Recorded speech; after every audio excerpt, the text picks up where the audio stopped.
چمک تجھ سے پاتے ہیں سب پانے والے، میرا دل بھی چمکا دے چمکانے والے، چمک تجھ سے پاتے ہیں سب پانے والے، چمک تجھ سے پاتے ہیں سب پانے والے، میرا دل بھی چمکا دے چمکانے والے، چمک تجھ سے پاتے ہیں سب پانے والے۔ اب بند ملاحظہ کریں میرے امام کا خیال، اور اس خیال کو اور ذرا سا واضح کر کے پیش کیا گیا اس تضمین کے ساتھ۔ کرم ہے تیرا ہم پہ اے جان عزت، کرم ہے تیرا ہم پہ اے جان عزت، غلاموں پہ ہر دم ہے تیری عنایت، غلاموں پہ ہر دم ہے تیری عنایت، وہ صحرا ہو دریا ہو یا کوئی پروت، وہ صحرا ہو دریا ہو یا کوئی پروت، برستا نہیں دیکھ کر ابر رحمت، برستا نہیں دیکھ کر ابر رحمت، برستا نہیں دیکھ کر ابر رحمت، بدوں پر بھی برسات برسانے والے، سبحان اللہ سبحان اللہ، بہت بدوں پر بھی برسات برسانے والے، بدوں پر بھی برسات برسانے والے، میرا دل بھی چمکا دے چمکانے والے، واہ سبحان اللہ۔ آپ کو سمجھ میں آ رہا ہے؟ جی میرے ساتھ آپ شریک ہوں، حضور کا ذکر ہے، حضور کا ذکر میں بھی کر رہا ہوں، آپ بھی اگر اس میں شریک ہوں گے تو بڑے فائدے ہیں حضور کے ذکر کے، حضور کے ذکر کی برکتیں بڑی ہیں، شریک ہوں آپ میرے ساتھ۔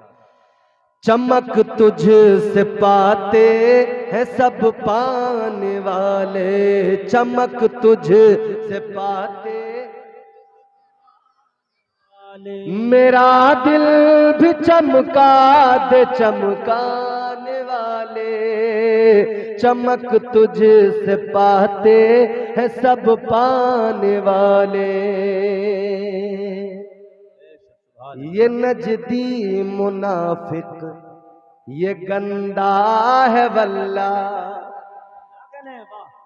یہ نجدی منافق یہ گندا ہے واللہ، جہنم میں نام اس کا کندہ ہے واللہ، جو مردہ کہے تجھ کو مردہ ہے واللہ، جو مردہ کہے تجھ کو مردہ ہے واللہ، تو زندہ ہے واللہ، تو زندہ ہے واللہ، تو زندہ ہے واللہ، تو زندہ ہے واللہ، تو زندہ ہے واللہ، تو زندہ ہے واللہ، میری چشم عالم سے چھپ جانے والے، نعرہ تکبیر، نعرہ رسالت، مسلک اعلی حضرت، کلام اعلی حضرت حضور سید سلیم صاحب قبلہ، علامہ امتیاز برکاتی صاحب قبلہ، نعرہ تکبیر، سبحان اللہ۔ تو زندہ ہے واللہ، تو زندہ ہے واللہ، میری چشم عالم سے چھپ جانے والے، چمک تجھ سے پاتے، یاد رکھیں جتنی چمک دمک کائنات میں نظر آ رہی ہے نا، یہ سب حضور کا صدقہ ہے، سب مدینے کے تاجدار کا صدقہ ہے۔ تاجدار مدینہ والی کائنات مصطفیٰ کریم، تمہارے میرے آقا کے صدقے میں اللہ نے کائنات کو پیدا کیا۔ اللہ تعالیٰ نے کائنات کو جو حسن عطا کیا مصطفیٰ کے صدقے میں عطا کیا۔ اللہ تعالیٰ نے جو یہ سورج کو چمک عطا کی ہے مصطفیٰ کے صدقے میں عطا کی ہے۔ اللہ نے چاند کو یہ جو اللہ نے چاندنی نصیب کی ہے صدقہ مدینے والے مصطفیٰ کا ہے۔ آج دنیا میں ہر غلام ہر نبی کا دیوانہ، ہر غلام رسول اس کا چہرہ دیکھو عشق رسول سے چمک رہا ہے، محبت رسول کی بنیاد پہ چمک رہا ہے۔ یہ نصیبہ چمکایا کس نے؟ یہ چہروں پہ چمک آئی کہاں سے؟ یہ تاجدار مدینہ کا صدقہ ہے، یہ میرے مصطفیٰ کریم کا صدقہ ہے۔ اے لوگو ذرا غور کرو، آپ میرے برابر میں دیکھ رہے ہیں، یہ مصطفیٰ کے حسن کی چمک کی ایک جھلک ہے، یہ میرے مصطفیٰ کی چمک کی ایک جھلک تمہیں نظر آ رہی ہے۔ سید صاحب قبلہ کا چہرہ دیکھو، جب ان کا حسن ایسا، ان کے چہرے کی چمک کا یہ عالم، تو اندازہ کرو ہندوستان میں رہنے والے، آپ کے قریب میں رہنے والے، میرے مصطفیٰ کے خاندان کے ایک فرد کا یہ عالم ہے، تو غوث اعظم کا کیا عالم ہوگا؟ سبحان اللہ۔ اور غوث اعظم کی شان بڑی تو پھر غور کرو امام الانبیاء کا کیا عالم ہوگا؟ سبحان اللہ سبحان اللہ، بہت خوب، زندہ باد۔ تاجدار مدینہ کی کیا شان ہوگی؟ اور شان مصطفیٰ تو یہ ہے، میرے امام نے بریلی کے تاجدار نے فرمایا، آقا کی چمک ایسی، آقا کی دمک ایسی، آقا کا حسن ایسا، آقا کا سراپا ایسا۔ تاجدار بریلی میرے آقا کی بارگاہ میں یوں خراج عقیدت پیش کرتے ہیں، کہتے ہیں ان کی مہک نے دل کے غنچے کھلا دیے ہیں، ان کی مہک نے دل کے غنچے کھلا دیے ہیں، جس راہ چل دیے ہیں کوچے بسا دیے ہیں۔ سبحان اللہ سبحان اللہ۔ وہ میرے حضور کا حسن بھی ہے، حضور کی مہک، حضور کی چمک، حضور کی دمک۔ آج یہ شادی کے موقع پر قاری منظور صاحب ان کے گھر والوں نے اس محفل کو سجایا ہے۔ نکاح کرنا میرے حضور کی سنت ہے، سنت مصطفیٰ ہے، اور حضور کی پسندیدہ سنت ہے۔ تاجدار مدینہ والی کائنات کے عاشقوں غور کرو، اللہ تعالیٰ نے زندگی جینے کا سلیقہ عطا فرمایا، پروردگار نے دستور حیات عطا فرمایا۔ اللہ تعالیٰ نے قرآن مجید میں فرما دیا، اے میرے بندو، اے میرے محبوب کا کلمہ پڑھنے والوں، تمہیں زندگی گزارنے کے لیے، زندگی کو بہتر بنانے کے لیے ایک نمونے کی ضرورت ہے، تو میں نمونہ اپنے محبوب کی زندگی کو بنا رہا ہوں۔ اے لوگو، اللہ کا قرآن کہتا ہے مصطفیٰ جان رحمت کی زندگی نمونہ ہے۔ آقا کی سیرت پہ نظر ڈالو، اپنی زندگیاں بہتر بنا لو، آقا کی زندگی پہ غور کرو، اپنی زندگیاں سنوار لو۔ انسان کو اللہ نے پیدا کیا، پروردگار نے انسان کو بنایا، تو اللہ نے انسان کی فطرت میں یہ چیز بھی شامل کی ہے کہ انسان کا اکیلے کا زندگی گزارنا ذرا دشوار ہو جاتا ہے، انسان اکیلا زندگی گزار نہیں پاتا، اسی لیے اللہ نے اس کے لیے ایک شریک سفر کا اہتمام کیا۔ پروردگار نے مرد کے لیے عورت کو پیدا فرمایا، اللہ نے عورت کو پیدا فرمایا اور ایک نظام دے دیا، ایک عورت کو اپنے نکاح میں قبول کر لو، نکاح کرنے کے بعد میں دونوں خوشی خوشی اپنی زندگی گزار لو۔ اے لوگو غور کرو، تاجدار مدینہ والی کائنات مصطفیٰ کریم نے بھی نکاح کیے، آقا کائنات نے 11 نکاح فرمائے، اے لوگوں مگر غور کرو، مصطفیٰ کریم نے جو شادیاں کی، اپنی بیویوں کے ساتھ جو زندگی گزاری ہے، آقا نے طریقہ سکھا دیا، مصطفیٰ نے سلیقہ سکھا دیا، تاجدار مدینہ نے زندگی جینے کا قرینہ عطا کر دیا۔ اے لوگوں، انسان کو زندگی کے اندر شریک سفر کی ضرورت پڑتی ہے۔ یہ زندگی کا سفر ہے میرے پیارے، یہ زندگی ہے، یہ دنیا ہے جہاں ہم اور آپ ہیں، مسافر بن کے آئے ہیں۔ اور آپ جانتے ہیں جب کوئی سفر میں اکیلا ہوتا ہے، وہ سفر اس کا بے رنگ ہوتا ہے، وہ سفر بے مزہ ہوا کرتا ہے۔ چائے پلانے والے بھیا میری طرف دیکھو یار، غور سے سنو، میں آپ کو سناؤں گا انشاءاللہ، قرآن سناؤں گا، مصطفیٰ کی زندگی آپ کے سامنے رکھوں گا۔ اے بچوں، اے بیٹا خاموش ہو، دیکھو بس آرام سے آپ سنتے رہنا، بات سمجھتے رہنا، زور سے کہو سبحان اللہ۔ آپ کبھی سفر پہ نکلتے ہیں، ہمارے سید صاحب قبلہ بھی دلی کے سفر پہ نکلیں گے، ہم لوگ سفر پہ نکلتے رہتے ہیں، لیکن میرے عزیزو سفر پہ ایک اکیلا آدمی جائے کوئی مزہ سفر میں نہیں آتا۔ اور سفر تو ویسے بھی سفر ہوتا ہے، ایک آدمی اکیلا تنہا سفر میں جائے، سفر میں کوئی لطف نہیں آتا، کوئی مزہ نہیں آتا۔ مزہ تو چھوڑو، وہ پریشان ہو جاتا ہے، اس کا سفر ایسا گزرتا ہے کہ لمحہ لمحہ طبیعت پہ گرا گزرتا ہے۔ ایک اکیلا بندہ سفر پہ نکلے تو سفر کیسا ہوتا ہے، لیکن ساتھ میں ایک اور ہو جائے، دو ہو جائے تو پھر ایک دوسرے سے بات کرتے ہوئے، ایک دوسرے سے ہنستے بولتے سفر ہو جاتا ہے، آرام سے آسانی سے سفر گزر جاتا ہے، احساس بھی نہیں ہوتا ہے۔ راستے میں ایک دوسرے کے ساتھ میں کئی چیزوں کا فائدہ ہوتا ہے، اور عام زبان میں ہم لوگ کہا کرتے ہیں ایک سے دو بھلے ہوا کرتے ہیں۔ اے میرے عزیزو، یہ جو زندگی کا سفر ہے یہ بے رنگ بے مزہ نہ ہو جائے۔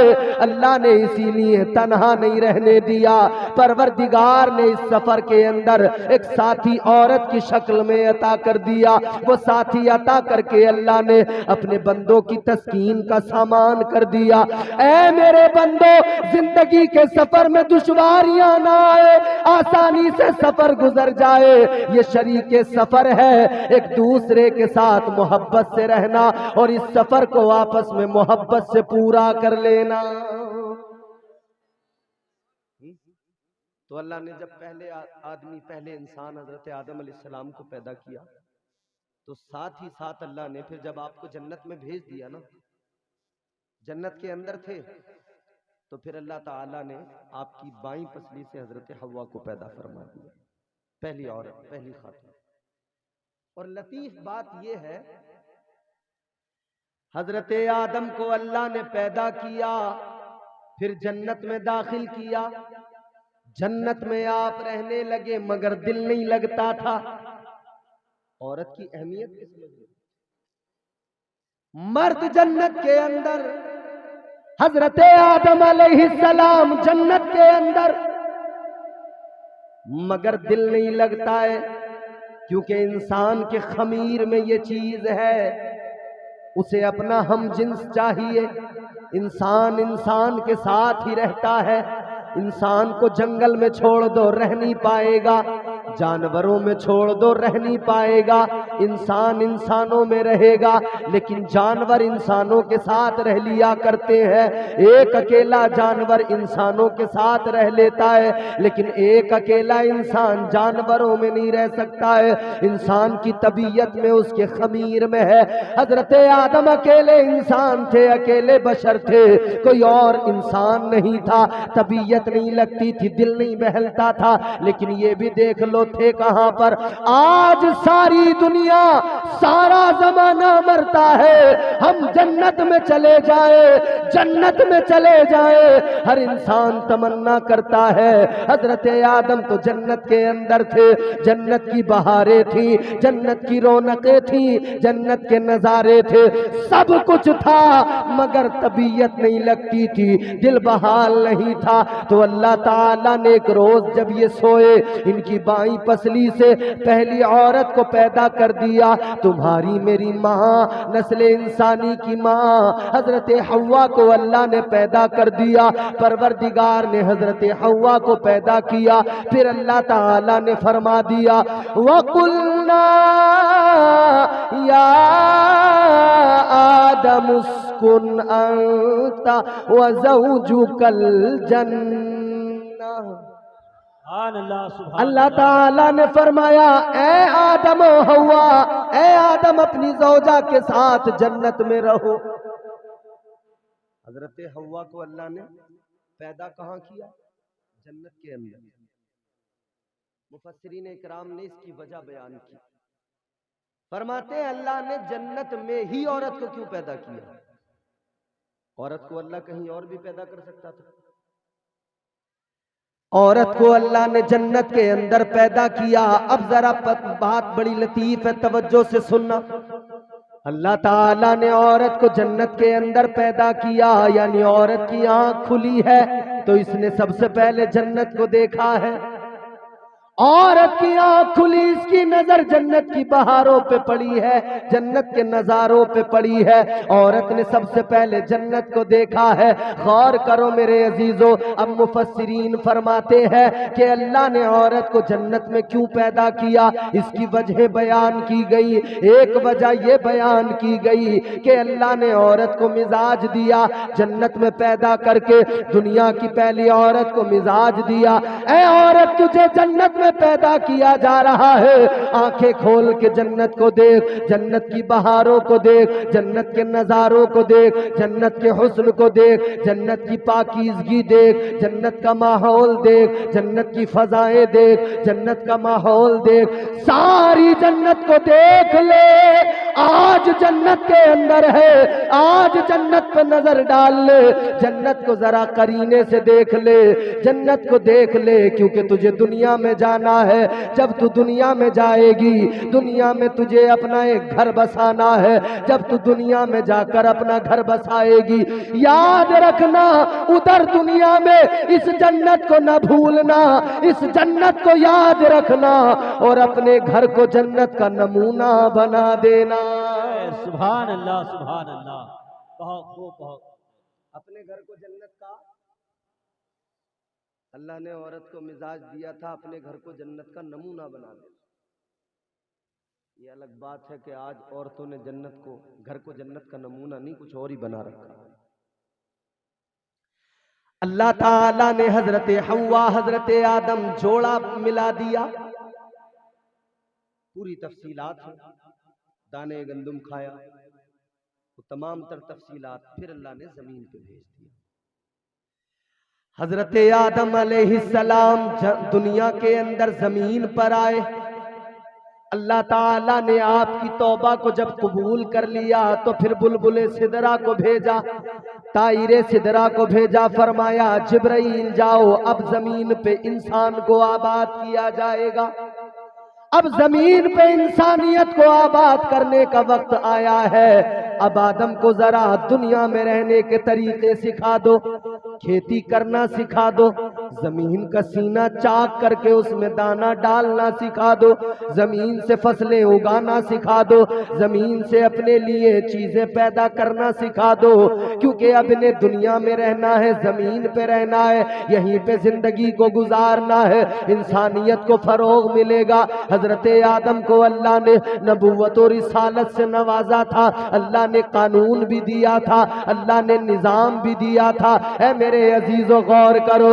حضرت حضرت آدم علیہ السلام، اب غور کرو انسانیت کا آغاز ہوا، انسانیت کا سلسلہ آگے کیسے بڑھا۔ حضرت حوا کو ہر دن ایک بچے کی ولادت ہوا کرتی تھی، ہر دن آپ کو ایک بچہ پیدا ہوا کرتا تھا، آپ کو ہر دن بچے پیدا ہوا کرتے تھے۔ اس وقت کا سسٹم تھا، اس وقت کا اللہ کا نظام تھا، کیونکہ دنیا کو آباد کرنا تھا، کائنات کو انسانیت سے بسانا تھا۔ آج 9 ماہ کے اندر بچہ پیدا ہوتا ہے، یا پہلے بھی پیدا ہو جاتا ہے یا تھوڑا آگے پیچھے ہو جاتا ہے وقت، لیکن ایک مدت ہے مقرر کی ہوئی کہ 9 ماہ میں بچے کی ولادت ہوتی ہے۔ لیکن حضرت حوا ہر روز بچوں کی ولادت ہوا کرتی تھی، اور ترکیب بھی کیا تھی، ایک بیٹا ایک بیٹی پیدا ہوتے، تو آج جو بیٹا بیٹی پیدا ہوئے، کل جو بیٹا بیٹی پیدا ہوئے، ان دونوں کو ایک دوسرے کے ساتھ میں الگ الگ کر کے شادیاں کی جاتی تھی، ادھر کا بیٹا ادھر کی بیٹی، ادھر کی بیٹی ادھر کا بیٹا، اس طرح سے رشتے کو بدلا جاتا تھا، کیونکہ ایک وقت میں جو پیدا ہوئے وہ دونوں سگے بھائی بہن کہلاتے تھے، دوسری بار میں جو پیدا ہوئے وہ دونوں سگے بھائی بہن کہلاتے تھے، رشتہ بدلا جاتا تھا، اسی طرح سے رشتے کو بدلا جاتا تھا۔ لیکن یاد رکھو میرے عزیزو، دنیا کے اندر جتنا مرد کا کردار ہے اتنا عورت کا بھی کردار ہے۔ زمین پر آبادی کے اندر، زمین کو بسانے میں انسانیت سے، زمین کو آبادی زمین کو جو ہے زمین پر انسانیت کی آبادی کے معاملے میں مرد اور عورت دونوں کا برابر سہیوگ اور ان کا دونوں کا برابر کا ساتھ ہے۔ غور کرو، حضرت آدم علیہ السلام، حضرت حوا دونوں زندگی گزار رہے ہیں، بچوں کی شادیاں ہو رہی ہیں، زمین پر آبادی بڑھنے لگی، زمین پر آبادی بڑھ رہی ہے تو ایک قانون بھی آپ کو اللہ نے دیا تھا، ایک نظام بھی آپ کو اللہ نے دیا تھا، اسی نظام کے تحت زندگی گزرے گی، اسی قانون کے تحت زندگی گزرے گی۔ جو اس قانون سے تھوڑا سا بھی ہٹ کر چلے وہ نافرمان کہلائے، جو اس قانون پر عمل پیرا رہے، جو قانون خدا تھا وہ فرما بردار کہلائے۔ اے لوگوں، سارے کے سارے حضرت آدم کی اولاد، مگر کچھ اللہ کے قوانین سے الگ ہٹ کے چلنے لگے۔ آج بھی ہوتا ہے، ایک گھر کے اندر ایک باپ کے 4 بیٹے، 2 بیٹے باپ کی بات کو مانتے ہیں، 1-2 ایسے جو بات ہی نہیں مانتے، نافرمان ہو جاتے ہیں۔ حضرت آدم کے ذریعے انسانیت دنیا میں آئی، لیکن سنو کچھ نافرمان بھی ہو گئے۔ انہی نافرمانوں میں ایک نام قابیل کا بھی ہے۔ انسان کی زندگی میں عورت کا بڑا دخل ہوتا ہے، اللہ تعالیٰ نے اسی لیے سسٹم دیا ہے، عورت کے ساتھ میں زندگی کیسے گزارو گے۔ اپنے محبوب کی زندگی کو اللہ نے اسی لیے نمونہ بنایا ہے، جیسا میرے محبوب نے سبق پڑھایا ہے، اس سبق کو یاد رکھنا، پھر عین اسی کے موافق اور اسی کے مطابق اپنی زندگی گزارنا۔ ادھر قابیل ہے، ایک طرف حابیل ہے، ایک کے سینے میں ایمان ہے، دوسرا جو ہے ضدی ہے، اپنی عقل پہ ہے۔ غور کرو میرے عزیزو، انسان کی زندگی میں عورت کی اہمیت بھی سن لو۔ ادھر اللہ تعالیٰ نے حضرت آدم کو جنت میں رکھا تھا، مگر جنت میں دل نہیں لگ رہا تھا، اور ادھر دنیا میں آ گئے تو ان کی اولادوں میں سب سے پہلی لڑائی، سب سے پہلا جھگڑا جو ہوا وہ بھی ایک عورت کی وجہ سے ہوا ہے۔ تو آج کسی کے گھر میں عورت کی وجہ سے جھگڑا ہو جائے تو اس میں تعجب کی کیا بات ہے؟ یہ تو بھیا پہلا جھگڑا ہی انسانیت میں جو ہوا وہ عورت کی وجہ سے ہوا۔ اب یہاں پہ اگر عورت کی وجہ سے جھگڑا ہو تو کون سی عجیب بات۔ یہاں ساس بہو میں جھگڑا، گھر کے اندر جو یہ حالات بن گئے، عورت نے مرد میں چابی بھر دی، تیار کر دیا۔ سمجھ رہے ہو؟ چابی بھرنے میں بڑی ماہر ہوتی ہے۔ استاذ پڑھائے 10 سال اور بیگم پڑھائے 1 رات، اس کا اثر زیادہ ہے۔ 10 سال والی تعلیم ایک طرف، لیکن بیگم نے جو 1 رات میں پڑھا دیا اس پہ پورا عمل کیا جا رہا ہے۔ انہوں نے جو سبق دے دیا، دیکھو ایسے رہنا ہے، ایسے رہنا ہے۔ انہوں نے سر تسلیم خم کر دے. جی بیگم بالکل. بیگم نے سمجھا دیا زیادہ اپنی ماں کے منہ نہیں لگنا، زیادہ ماں سے بات نہیں کرنا، اماں ابا کے پیچھے لگے رہتے ہو، جب دیکھو تمہاری اماں تمہیں چھوڑتی نہیں، اماں کے پلو سے بندھے رہتے ہو.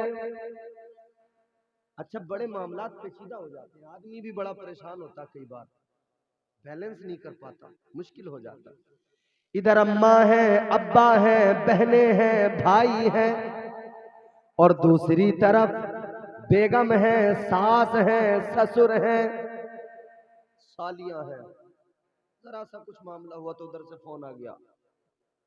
انہوں نے کہا یہ کیا بات ہے، تم سمجھدار ہو، ہماری بیٹی کو تنگ کر رہے ہو. بڑا دشوار ہو جاتا ہے، بڑا مشکل ہو جاتا ہے بیلنس کرنا.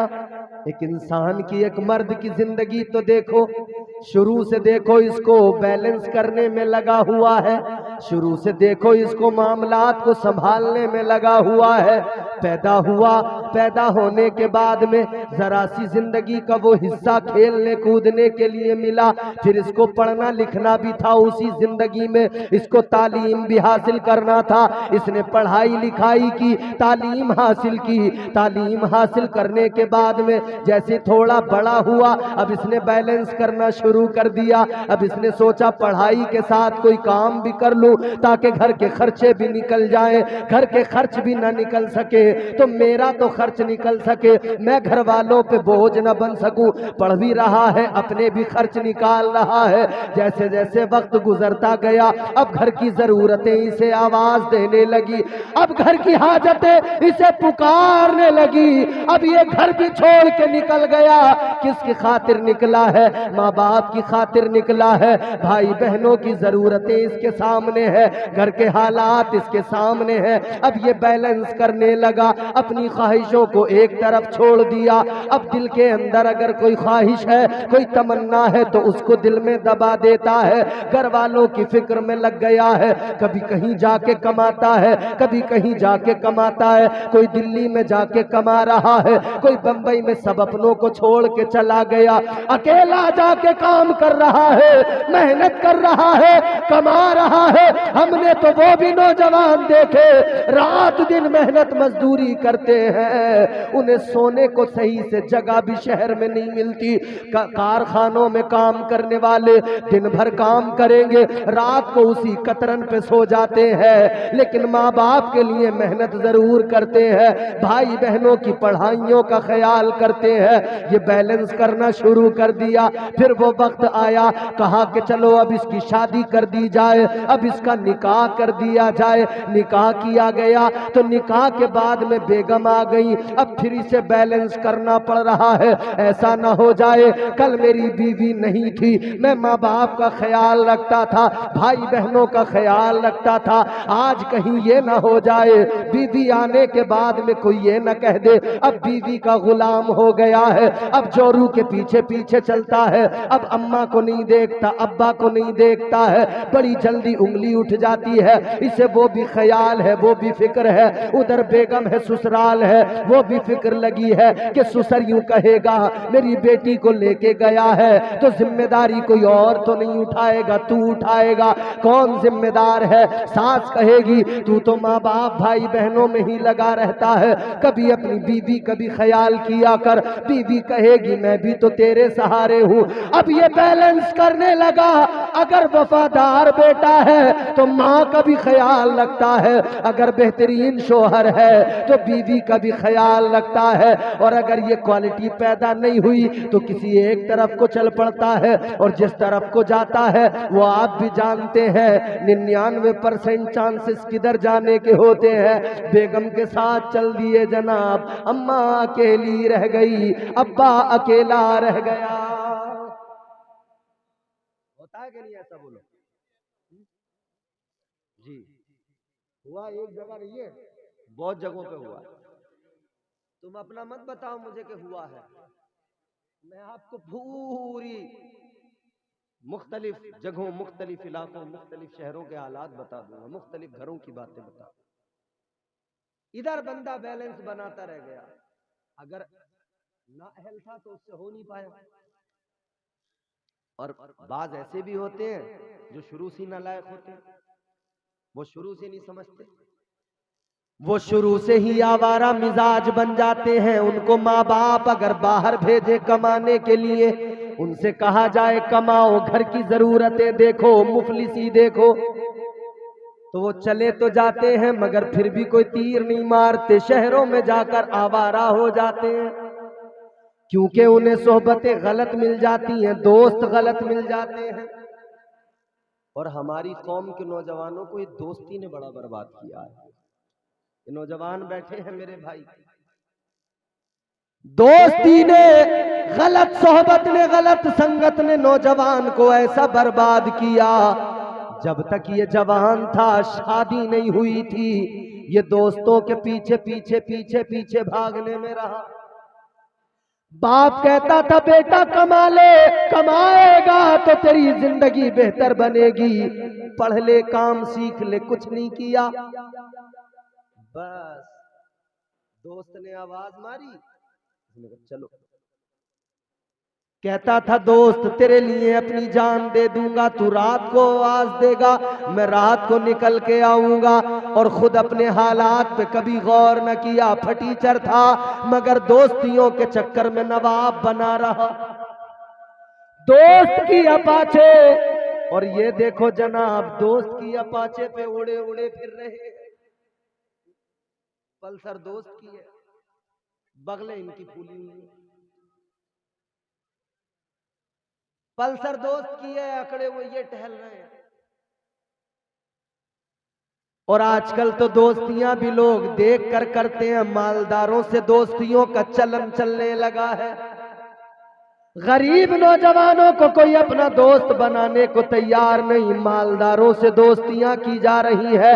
مالدار دوست ایک ساتھ مل کر راتوں کو 12 بجے تک، 1 بجے تک باہر پھرتے رہتے ہیں، یوں ہی آوارہ گردی کرتے رہتے ہیں، پھر وہ گھروں پہ پہنچتے ہیں۔ جب تک شادی نہیں ہوئی، ماں باپ پریشان دوستوں سے تھے۔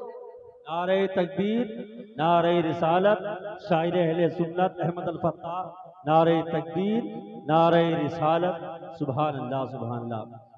جس مہمان کا انتظار تھا، شاعر ہندوستان جناب محترم احمد الفتاح، وہ تشریف لا چکے ہیں، سبحان اللہ۔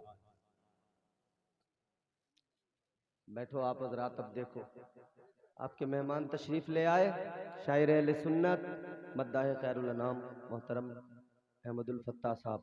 ان کو آپ دل بھر کے سنیں گے، طبیعت سے سنیں گے، مزے کے ساتھ سنیں گے، مگر اس سے پہلے ہمیں سنیں گے۔